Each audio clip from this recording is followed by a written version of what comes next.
En vérité, la Bible ne nous sauve pas sans la décision.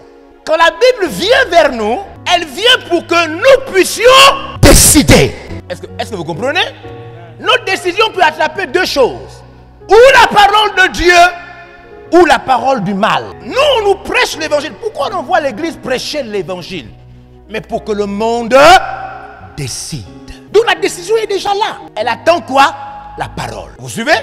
Vous êtes sauvés par grâce, par le moyen de la foi. Cela ne vient pas de vous. C'est le don de Dieu, afin que personne ne se glorifie. Mais comment? Ça ne vient pas de moi. C'est Dieu qui me dit. Dieu te sauve. C'est la parole qui sauve. Elle sauve si tu décides. Donc, la seule chose que toi tu as eu à faire, c'est décider. Donc, ta plus grande force est de décider. Ta plus grande force est de décider. Si tu décides sur la base d'une parole aussi puissante que la Bible, tu sortiras de n'importe quelle malédiction et problème dans ta vie. Amen. Si tu décides sur la base, c'est pourquoi la Bible nous est proposée. Elle nous est proposée parce qu'elle-même, elle est Dieu. La parole est Dieu. Maintenant, ta décision sans une parole puissante ne peut pas te changer. Donc, il faut que ta décision, ce qu'on appelle la foi, ta décision se base sur... C'est pourquoi Jésus était étonné de trouver une grande foi parmi les païens. L'homme dit quoi? L'homme dit un mot. Jésus dit, mais il dit à Jésus, dis seulement un mot. Je veux juste le mot. Il a déjà la décision. Pour lui, Jésus est capable de guérir son serviteur. Il n'est pas chrétien, mais dans son cœur, c'est si fort.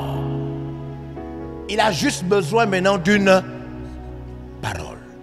Et des fois, on peut avoir plein de paroles, mais on ne décide pas. Une grande décision et un simple mot changent le monde. Mais beaucoup de paroles sans aucune décision ne changent rien. Beaucoup de messages, des lectures, des livres, peu importe ce qu'on peut utiliser, sans une décision irréversible, ne change rien. Vous comprenez ça? Alors on peut se lancer même à un test, à une évangélisation. On veut faire, mais on n'a pas décidé. La décision est la chose qui vous rend capable. À travers la décision, vous pouvez devenir ce que personne n'a imaginé.